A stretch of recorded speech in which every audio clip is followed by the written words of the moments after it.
Hello, Comanche29 here, another Topic of the Week video, and this week I'm going to be talking about villains and whether they should be pitied because they have a sad backstory. This week's topic was submitted by Tumblr user Jenny505, and their topic is: do you agree that not all villains or jerkass antagonistic characters deserve being pitied even though they have a tragic backstory? There are a lot of cool jerkass antagonists, or a villain that's loved by fans, and their tragic backstory is mostly used as an excuse why they became such a terrible villain. Sometimes their backstory is nothing but a cheap and lame excuse. What is your opinion about this? Please give an example character that relates to this. Oh, I can pick a lot, but I'll narrow it down for the sake of brevity. Unfortunately, you're going to see a lot of fandoms that will pick a villainous character, or just an antagonistic one. And because they have a sad backstory, they latch onto them and go, no, they're just a Woobie. They didn't do nothing wrong. And sadly, a lot of people really stick to this, even when it's blatantly wrong. Look, I know when you look at a character like Zuko or Vegeta, and you see this amazing redemption arc, it's tempting to see other villains and want that. Look, I get it. There are sometimes when you see a character and you're like, I want that character to have a redemption arc. It doesn't work for all of them. And I really hate the fact that a lot of people will apply this complete blanket judgment on any antagonistic characters. Because you have some people who will say, well, they're all sympathetic and they all deserve to be, redeemed. And you have other people who are like, all villains are evil, they deserve nothing but death. It depends on the situation. You can have a character like Vegeta in Dragon Ball Z who starts off as just being evil. He is nasty when he comes in during the Saiyan saga. But over the course of Dragon Ball Z, he develops, and he develops, and he develops. He acts like a dick a lot. And he does stupid stuff a lot. And he basically almost ends the world multiple times, whether by his own direct actions or because he's an idiot. But he ultimately gets a redemption, and he gets a happy ending. Because you saw that development. There was effort put into developing his character. He could have just been left as the evil monster from the Saiyan saga. But because he's really popular, he was kept around. Zuko is a character who had this amazing redemption arc over the course of Avatar: The Last Airbender. And a lot of people will really point to him as the bad boy cliche who gets redeemed. Well, first of all, Zuko's really not a bad boy. He's a huge dork and a loser. He's not a bad boy at all, but regardless. Then you have characters who are villains, and they have their sad backstory, and it really doesn't justify anything they do. One I have to bring up is Akechi in Persona 5. Spoiler alert, like it's not obvious. Akechi's a villain. The problem is that the game tries to make him sympathetic by simply saying, feel bad for him. He had a sad backstory. Oh yes, he's a callous murderer who unrepentantly has murdered directly several people and has indirectly been probably the cause of hundreds of deaths. And he doesn't feel remorse for it at all. No contemplation that he might have done something wrong. No, it's just, I had a sad backstory. Feel bad for me. Yeah, it doesn't work like that.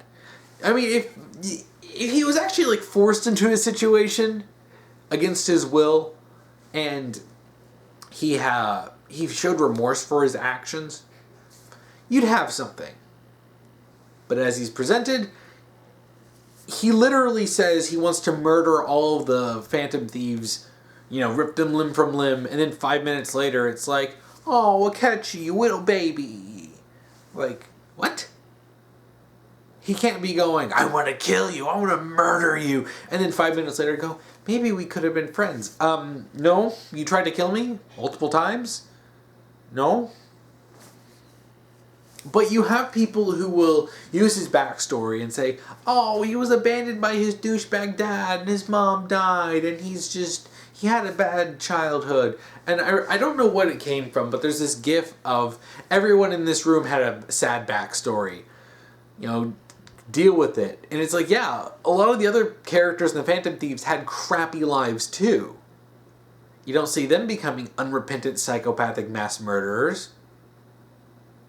So what gives? Why am I supposed to feel sorry for him when he apparently can't deal with what everyone else has dealt with?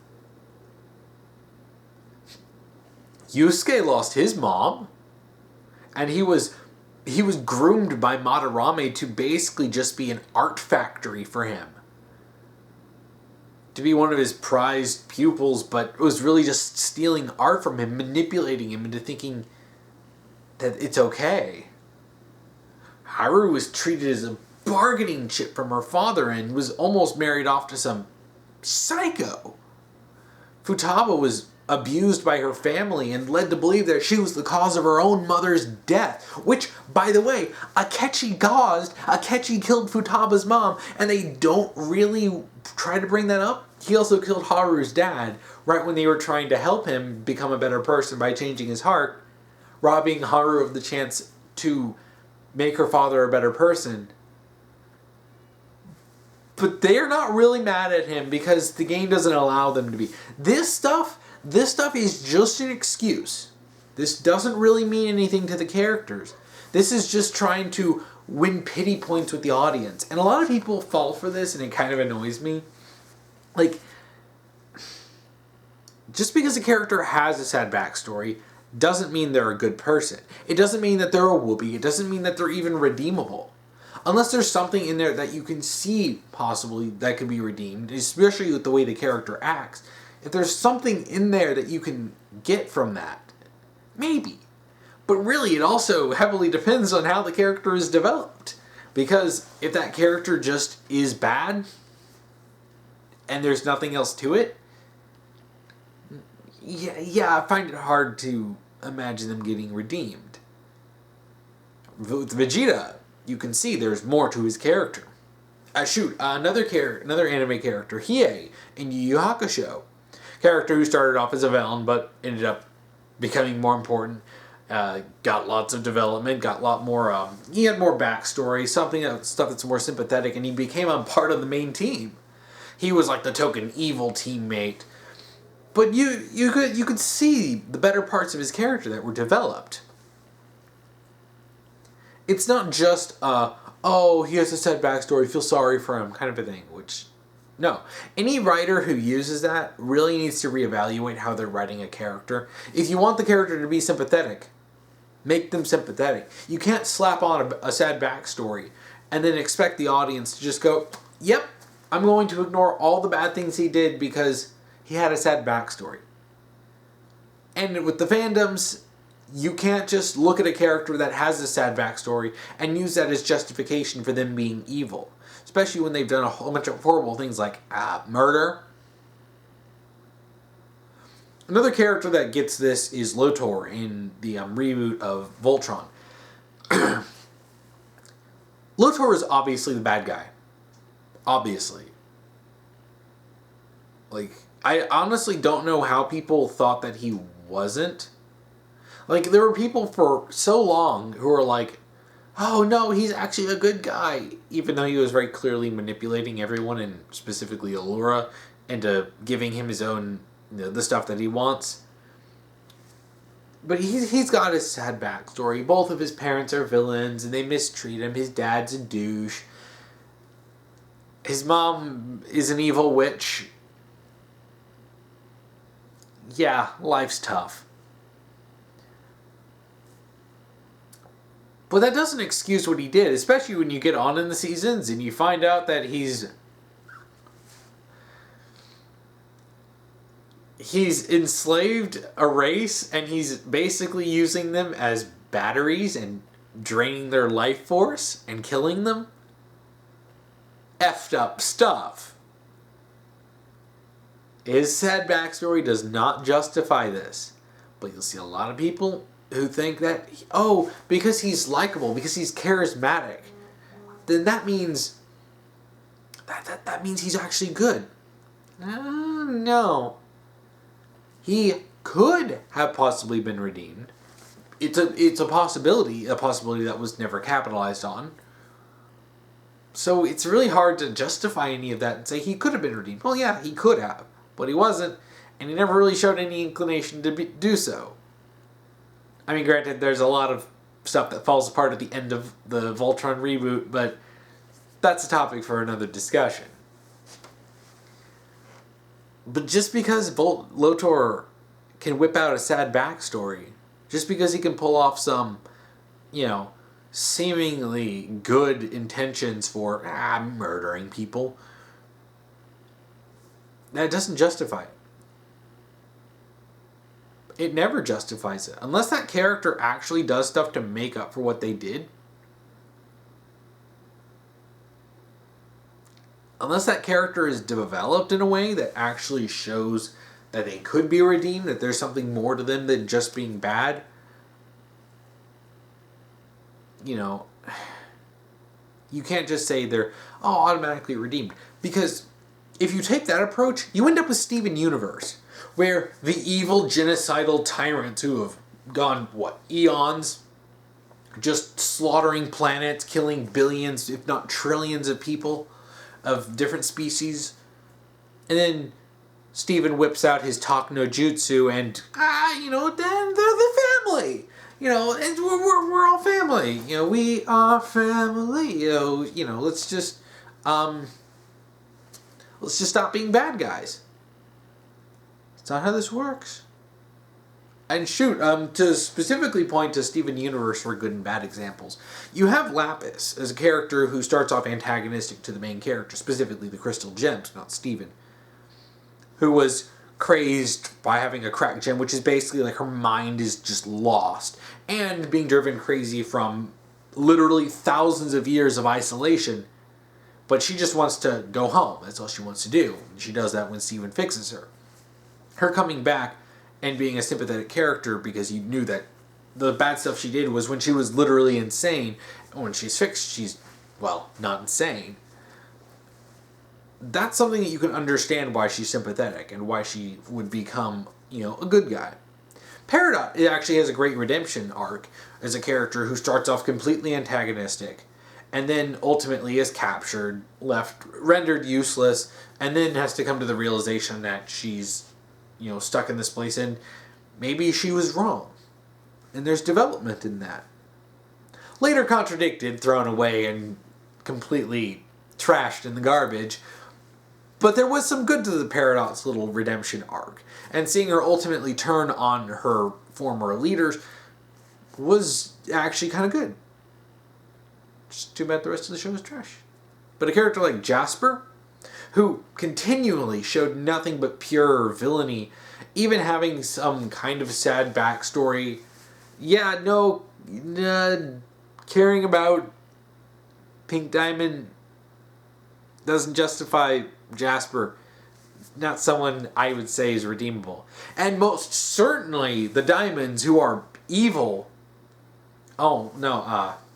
See, they're just sad. They're just sad that Pink Diamond died, and they're family. They're family, right? You see the issue here. You can't just turn any character. You can't just turn any villain sympathetic and then have them be redeemed. It doesn't work like that. Some are just evil. Some are just bad. And it's really important to see the distinction between those two types of villains. And whether you like a villain or not, there are a lot of villains that I like that I would say they would never be redeemed. I would say Albert Wesker, pre Resident Evil 5, where they completely ruined his character, but when Wesker was actually a good villain, Wesker would never be redeemed. There's no way. He's firmly a bad guy. I enjoy him, and he's one of my favorite villains of all time. But I wouldn't want to see him redeemed just because I enjoy his character. You look at someone like in Persona 5, Shido, the main villain. He's evil. He's horrible. I don't want to see him, just redeemed. Imagine if they just tried to, out of nowhere, redeem him and go, oh, Shido, You're trying to kill us. We forgive you. Now, you see the changes of heart in that, but that's a little different. That's actually physically changing them from being bad people, but I really hate it when people refuse to actually look at what the characters are and instead come up with their fanon interpretations and think of, oh, well, this person's sympathetic because I read this fic where they were sympathetic. It's like, I have this headcanon where, no, that's fine, but you have to acknowledge what's in canon. And you have to acknowledge if a character can be redeemed or not outside of, well, I want them to be redeemed. Because like I said, when you start forcing this stuff, you end up with Steven Universe, where it's trying to redeem villains that shouldn't ever be redeemed. It irks me, because I love seeing good villains, but when these good villains are tainted by a fandom that refuses to acknowledge anything bad that they've done, it really becomes a pain, because it's like, these are, a lot of times you'll have these actually good characters who are just have a fandom that refuses to acknowledge that they're bad, or a character who's poorly written, and people constantly insist, oh, well, there's this super tragic backstory. It's like, yeah, tragic backstory doesn't automatically mean they're redeemable. It doesn't automatically mean that, that excuses their backstory, or that excuses their villainy. It is something that does kind of annoy me. It really annoys me. It becomes even worse when the authors themselves try to push it, like with Persona 5 and Akechi. But, yeah, it's just... sad backstories are never an excuse for a character. They may be an explanation for why they did something. And most oftentimes they really are an explanation for why they did something. But it does not automatically justify it and absolve them of any of their sins. If they make any amends to try to do something like that, okay, then maybe we can work with it. Maybe there is something deeper than their character. Maybe you can work with that. But just having a sad backstory, just having one, doesn't woobify them. It doesn't make them a better person, and it doesn't make them the villainous things they did justified just because they have a sad backstory. I think that's about it for this topic. If you want to submit a topic to me, you can comment below if you're on YouTube. If you're on Tumblr, send me an ask, but topic : then whatever topic you want me to talk about. Or if you're on the Discord, you can send me a topic through the topic submissions channel. Just make sure to follow the rules. I'll be posting down below. If you want to watch last week's topic video, you can check that out here. If you want to watch next week's topic video, you can check that out here when we get this done. So what are your thoughts on villains with sad backstories? Please comment below. And thank you for watching.